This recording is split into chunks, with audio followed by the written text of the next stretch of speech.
सोचिए आप सुबह उठते हैं और देखते हैं कि आपकी जो मासिक आय ना उसमें अचानक से लगभग 32,000 रुपए का एक बड़ा उछाल आ गया है। और सिर्फ इतना ही नहीं, बैंक खाते में 7 लाख रुपए से ज्यादा की एक मुश्त रकम क्रेडिट हो गई है। मतलब एकदम लॉटरी की तरह लग रहा है ना। लेकिन भारत के जो हमारे लाखों सरकारी कर्मचारी और फौजी भाई हैं, उनके लिए ये कोई लॉटरी नहीं है। ये 8वें वेतन आयोग का वो असली गणित है जो बहुत जल्द हकीकत बनने वाला है। जय हिंद, स्वागत है आपका सरकारी साथी पर। आज हम ना सिर्फ अटकलों या अफवाहों पर बात नहीं करेंगे, हम सीधे उस कैलकुलेशन के अंदर जाएंगे जो तय करती है कि असल में जेब में परिवार के भविष्य के लिए कितना पैसा आने वाला है। आज की जो हमारी केस स्टडी है वो उन कर्मचारियों या पूर्व सैनिकों पर है जिनकी मौजूदा बेसिक पे 26,000 रुपए है। हाँ, और ये केस स्टडी ना बहुत ही महत्वपूर्ण है। मतलब अक्सर हम देखते हैं कि जब भी नए पेटा मिशन की बात होती है, हाँ, सुबुगाहट होती है तो बिल्कुल, तो लोगों का ध्यान बस तारीखों पर चला जाता है कि भाई लागू कब होगा। लेकिन जो चीज सबसे ज्यादा असर डालती है वो है इसका पूरा मैकेनिज्म। सही बात है। लोग क्या करते हैं, अपनी पुरानी पेस्लिप उठाते हैं और बस अंदाजा लगाते रहते हैं। आज हम उसी अंदाजे को ना एक ठोस फॉर्मूले में बदलेंगे। ये समझेंगे कि नया पे स्ट्रक्चर काम कैसे करता है, सैलरी रिवीजन का प्रोसेस क्या है और सबसे बड़ी बात, एरियर के पीछे का पूरा गणित क्या है। तो इस पूरी कैलकुलेशन को शुरू करने से पहले एक बुनियादी सवाल मेरे दिमाग में आता है। देखिए, सरकार हर साल 2 बार डीए बढ़ाती है, राइट, जो सीधे सीधे महंगाई से जुड़ा है। जी बिल्कुल। अगर महंगाई की भरपाई डीए से हो ही रही है तो हर 10 साल में एक पूरा का पूरा नया वेतन आयोग बिठाने की क्या जरूरत है? मतलब क्या हम सिर्फ डीए को ही आगे नहीं बढ़ा सकते? देखिए, ये बहुत ही लॉजिकल सवाल है। डीए या डियोनेस अलाउंस जैसे हम कहते हैं, वो केवल उन चीजों की कीमतों की भरपाई करता है जो आप अच्छा, जैसे डेली का जो खर्च है। हाँ, इसे ऐसे समझें, अगर आज 100 रुपए का राशन आ रहा है और कल वो 110 का हो गया, तो डीए आपको वो 10 रुपए एक्स्ट्रा दे देगा। लेकिन 10 सालों में सिर्फ चीजों की कीमतें थोड़ी बदलती हैं। और क्या बदलता है? हमारी जरूरतें बदलती हैं। जीवन स्तर, जो स्टैंडर्ड ऑफ लिविंग है ना, वो पूरी तरह से बदल जाता है। मतलब जो चीजें 10 साल पहले लग्जरी थी वो आज जरूरत बन गई हैं, ऐसा? एग्जैक्टली। 10-15 साल पहले इंटरनेट या स्मार्टफोन या बच्चों की ऑनलाइन पढ़ाई के लिए हाई स्पीड ब्रॉडबैंड, ये सब सामान्य परिवार के खर्चों का हिस्सा नहीं थे ना। हाँ, तब तो ये सब इतना कॉमन नहीं था। अब ये अनिवार्य है और डीए इन नई जरूरतों को आपके बेसिक स्ट्रक्चर में नहीं जोड़ता। वेतन आयोग इसलिए आता है ताकि वो आपके जीवन स्तर में जो बदलाव हुआ है उसे समझे और आपकी सैलरी की पूरी नींव को ही अपग्रेड कर दे। ओ, मतलब डीए एक तरह से एक अस्थाई शॉक एब्जॉर्बर है। ये एनालॉजी काफी दिलचस्प है। अस्थाई शॉक एब्जॉर्बर से नए इंजन तक का सफर। और इस नए इंजन को फिट करने के लिए जिस टूल का इस्तेमाल होता है उसी को हम फिटमेंट फैक्टर कहते हैं ना। हाँ, फिटमेंट फैक्टर, जो कि सैलरी रिवीजन का सबसे अहम हिस्सा है। अब यहाँ एक कंफ्यूजन भी है। मैंने देखा है कई कर्मचारी संगठन मांग कर रहे हैं कि फिटमेंट फैक्टर 3.25 होना चाहिए, लेकिन ज्यादातर वित्तीय विश्लेषण 2.50 की तरफ इशारा कर रहे हैं। ऐसा क्यों? देखिए, अगर हम पूरी तरह से अर्थशास्त्र को समझें और सरकार की जो राजकोषीय नीतियां हैं या फिस्कल पॉलिसी, उन्हें देखें तो 3.25 का फैक्टर सरकार के लिए एक बहुत ही बड़ा वित्तीय बोझ बन जाएगा। मतलब सरकार को सिर्फ सैलरी थोड़ी देनी होती है। हाँ, उन्हें इंफ्रास्ट्रक्चर और डिफेंस पर भी तो खर्च करना है। बिल्कुल, डिफेंस प्रोक्योरमेंट है, विकास योजनाएं हैं। अगर 3.25 का फैक्टर लागू होता है तो राजकोषीय घाटा, जिसे हम फिस्कल डेफिसिट कहते हैं, वो उस सीमा को पार कर जाएगा जो किसी भी स्वस्थ अर्थव्यवस्था के लिए ठीक नहीं है। अच्छा, तो अर्थव्यवस्था डगमगा सकती है। जी, इसलिए ऐतिहासिक रुझानों और मौजूदा स्थिति को देखते हुए 2.50 का फिटमेंट फैक्टर एक बहुत ही संतुलित और यथार्थवादी आंकड़ा है। तो हम ना अपनी केस स्टडी के लिए इसी 2.50 को अपना आधार मान लेते हैं। मान लीजिए एक सर्विसमैन की मौजूदा बेसिक पे 26,000 रुपए है। अब अगर हम इस 2.50 के मल्टीप्लायर को लागू करते हैं, हाँ, तो 26,000 को 2.50 से गुणा करेंगे तो ये सीधे 65,000 रुपए हो जाता है। मतलब सीधे 65,000। बिल्कुल। जो बेसिक पे आज 26,000 रुपए है, वो 8वें वेतन आयोग के लागू होने के पहले ही दिन 65,000 रुपए हो जाएगी। ये आपकी एक नई वित्तीय पहचान बन जाएगी। और पेंशन या बाकी अलाउंस भी इसी पर तय होंगे? हाँ, भविष्य के हर अलाउंस और पेंशन की कैलकुलेशन इसी 65,000 के बेस पर होगी। ये तो बहुत बड़ा बदलाव है। 26,000 से 65,000 का जंप। ये सिर्फ एक आंकड़ा नहीं है, किसी भी परिवार के लिए एक बहुत बड़ी आर्थिक सुरक्षा है। ये जानकारी हमारे सभी कर्मचारियों और फौजी भाइयों के लिए बहुत जरूरी है। दोस्तों, ऐसी ही सटीक अपडेट्स के लिए सरकारी साथी को अभी सब्सक्राइब कर लीजिए। बिल्कुल। तो अब इस 65,000 की नई बेसिक पे पर आते हैं। बेसिक पे तो बढ़ गई, ठीक है, लेकिन जब हम एटीएम से पैसे निकालते हैं या घर का बजट बनाते हैं, तो वो सिर्फ बेसिक पे से नहीं बनता। हाँ, वो ग्रॉस टेक होम सैलरी से बनता है। एग्जैक्टली। तो मुझे ये समझना है कि आज की तारीख में 26,000 बेसिक वाले व्यक्ति की जो ग्रॉस सैलरी है, वो कितनी बन रही है। चलिए इसे टुकड़ों में समझते हैं। आज के समय में उस 26,000 की बेसिक पे पर सबसे पहले क्या जुड़ता है? महंगाई भत्ता। हाँ, डीए। तो अगर हम 8वें वेतन आयोग के लागू होने तक एक अनुमानित 60% डीए मान लें, तो 26,000 का 60% कितना हुआ? ये हो जाएगा 15,600 रुपए। बिल्कुल, 15,600 रुपए आपके डीए के हो गए। इसके बाद आता है ट्रांसपोर्टेशन अलाउंस या टीए। एक न्यूनतम 7% के आधार पर ये लगभग 1,820 रुपए बनता है। ठीक है, 1,820 रुपए टीए हो गया। फिर आता है आपका एचआरए। अब हम जानते हैं कि एचआरए ना शहर के हिसाब से अलग अलग होता है। हाँ, वो 10, 20, 30% वाला सिस्टम। जी, लेकिन अगर हम सबसे निचले स्लैब को यानी न्यूनतम 10% को ही आधार माने, तो 26,000 का 10% हुआ 2,600 रुपए। यहाँ ना मैं एक बात जोड़ना चाहूँगा, खासकर हमारे जो फौजी भाई हैं उनके लिए, क्योंकि उनकी पोस्टिंग अक्सर रिमोट या फील्ड एरिया में होती है। बिल्कुल। तो उन्हें हार्डशिप अलाउंस, रिस्क अलाउंस या बच्चों के लिए एजुकेशन अलाउंस जैसे अन्य भत्ते भी मिलते हैं। सही कहा आपने। और अगर हम उन सभी अन्य भत्तों का एक बहुत ही बेसिक औसत 10,000 रुपए भी मान लें, तो अब हमारी पुरानी ग्रॉस सैलरी का ढांचा पूरा हो जाता है। चलिए फिर इसका टोटल करते हैं। 26,000 की बेसिक हो गई, 15,600 का डीए, 1,820 का टीए, 2,600 का एचआरए और 10,000 के वो अन्य भत्ते। अगर इन सबको जोड़ें तो ये कुल मिलाकर 56,020 रुपए बनता है। 56,020 रुपए।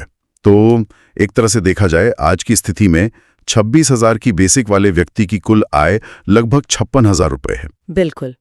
और यही वो आंकड़ा है जिसे हमें एक बेंचमार्क की तरह याद रखना है, 56,000 रुपए।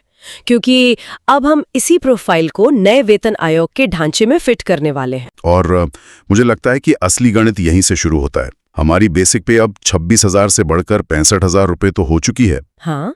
लेकिन जब भी नया पे कमीशन आता है ना, मैंने अक्सर लोगों को ये कहते सुना है कि भाई डीए तो 0 हो जाएगा, हमारा तो नुकसान हो गया।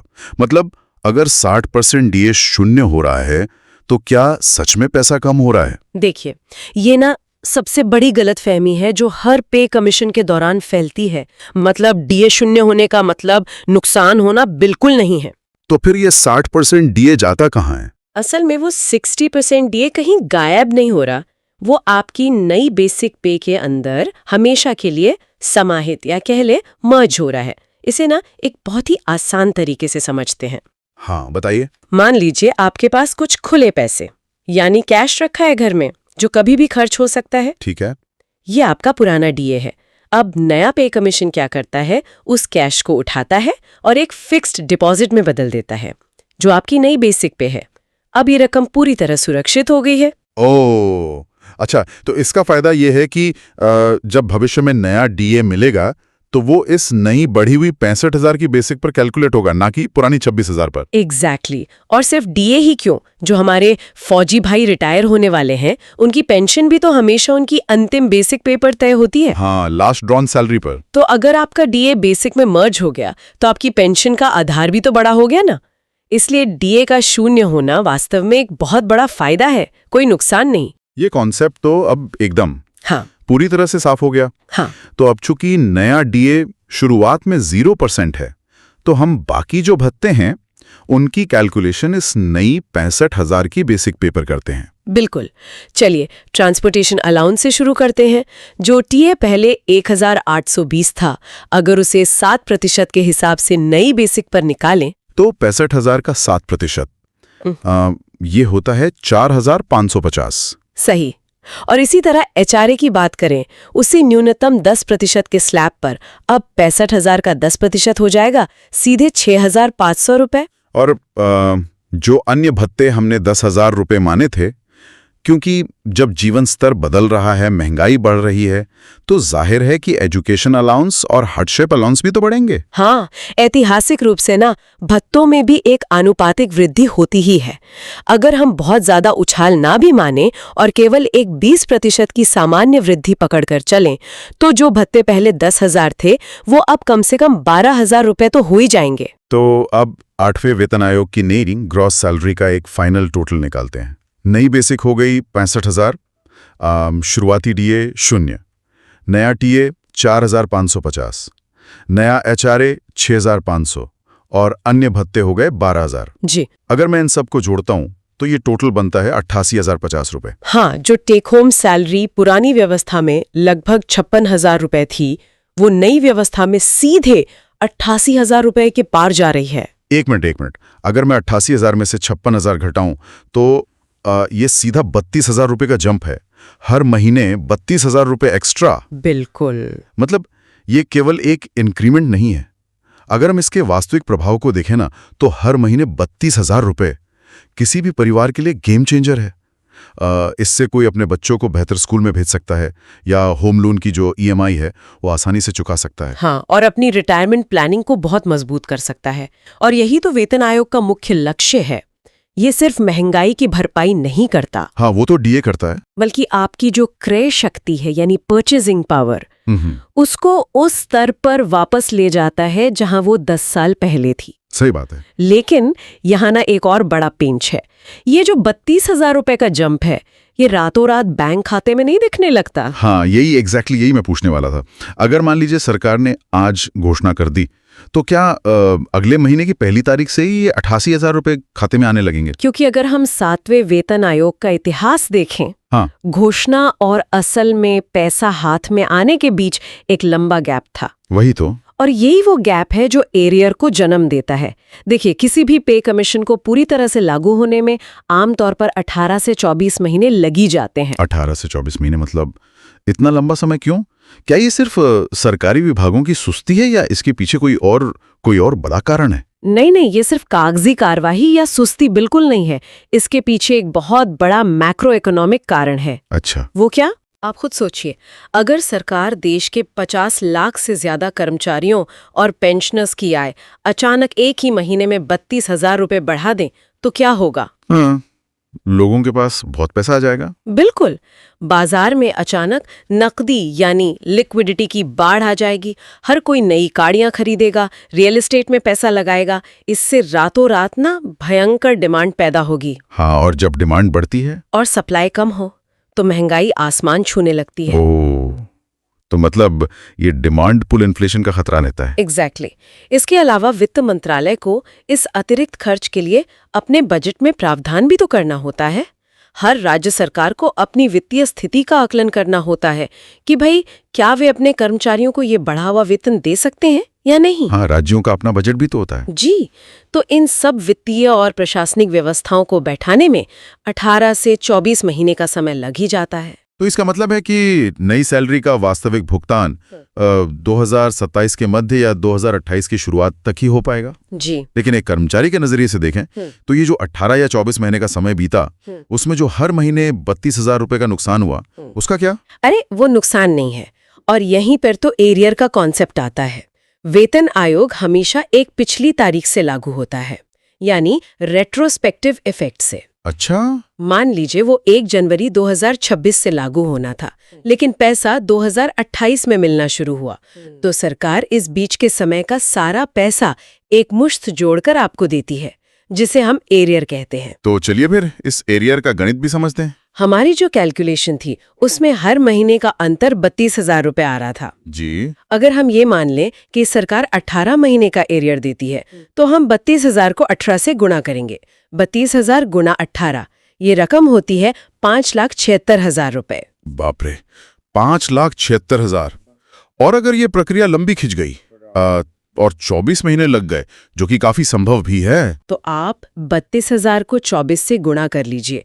ये आंकड़ा सीधे 7,68,000 रुपए तक पहुंच जाता है। 7,68,000 रुपए, वो भी एक मुश्त खाते में। ये सुनकर सच में सैरन सी होती है। मतलब अगर आप सोचें तो ये रकम किसी मिडिल क्लास परिवार के लिए ना जीवन भर की एक बड़ी बचत के बराबर है। बिल्कुल। ये सिर्फ एक बकाया राशि नहीं है, ये एक कैपिटल है। इतनी रकम से कोई एक नया बिजनेस शुरू करने की सोच सकता है, प्रॉपर्टी में इन्वेस्ट कर सकता है, या फिर अगर आप पूर्व सैनिक हैं तो अपनी रिटायरमेंट लाइफ को पूरी तरह से सुरक्षित कर सकते हैं। ये बिल्कुल सच है।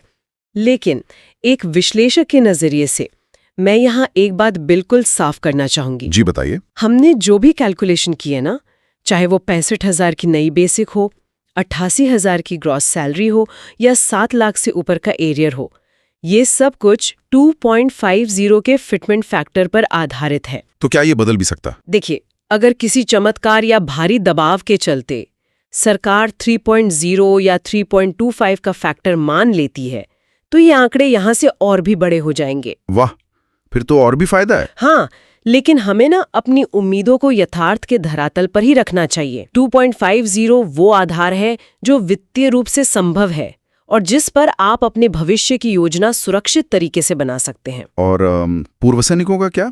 क्योंकि उनके लिए तो भत्तों का गणित थोड़ा अलग होता है ना। क्या ये फिटमेंट फैक्टर उनकी पेंशन पर भी उसी तरह लागू होगा? बिल्कुल। पूर्व सैनिकों और जो हमारे पेंशनर्स हैं उनके लिए भी ये 2.50 का फिटमेंट फैक्टर उनकी बेसिक पेंशन पर लागू होगा। मतलब अगर किसी की मौजूदा बेसिक पेंशन 26,000 रुपए है तो वो भी सीधे 65,000 रुपए के नए बेस पर पहुंच जाएगी। अच्छा। और चूंकि उन्हें भत्ते नहीं मिलते तो उनके लिए ये एरियर भी सीधे बेसिक पेंशन के अंतर के आधार पर ही कैलकुलेट होगा। तो अगर हम आज की इस पूरी चर्चा का सार निकालें तो तस्वीर बहुत ही स्पष्ट और काफी उम्मीद जगाने वाली है।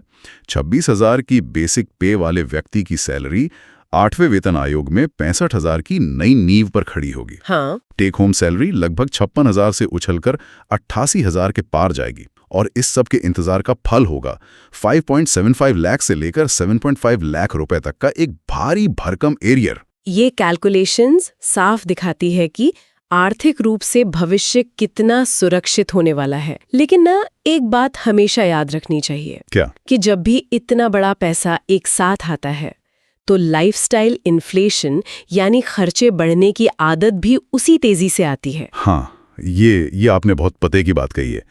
मतलब जब बैंक में अचानक 7 लाख रुपए दिखते हैं ना, हाँ, तो सबसे पहला ख्याल एक नई कार लेने या कोई महंगा गैजेट खरीदने का आता है। बिल्कुल। और ये एक ऐसी गलती है जो कई लोगों ने 7वें वेतन आयोग के दौरान की थी। अच्छा। हाँ, उन्होंने उस एरियर को उन चीजों में खर्च कर दिया जिनकी कीमत समय के साथ घटती गई। जैसे गाड़ियां? जी, जिसे हम अर्थशास्त्र में डिप्रिशिएटिंग एसेट कहते हैं। असली फायदा न सिर्फ पैसा मिलने में नहीं है बल्कि उस पैसे को सही जगह लगाकर उसे बढ़ाने में है। और यही आज का हमारा सबसे बड़ा और आखिरी विचार है। देखिए, 8वें वेतन आयोग का पैसा तो आज नहीं तो कल आना ही है। गणित हमने आज समझा ही दिया है। लेकिन बड़ा सवाल ये है कि क्या आपने अभी से ये सोचना शुरू कर दिया है कि जब वो 5 से 7 लाख रुपए का एरियर आपके खाते में गिरेगा तो उसका सबसे बेहतरीन निवेश कहाँ किया जा सकता है? हाँ। क्या आप उसे महंगाई की भेंट चढ़ने देंगे या उसे अपने परिवार के भविष्य की एक मजबूत ढाल बनाएंगे? इस पर विचार जरूर कीजिएगा। जय हिंद, जय भारत। मिलते हैं अगले वीडियो में।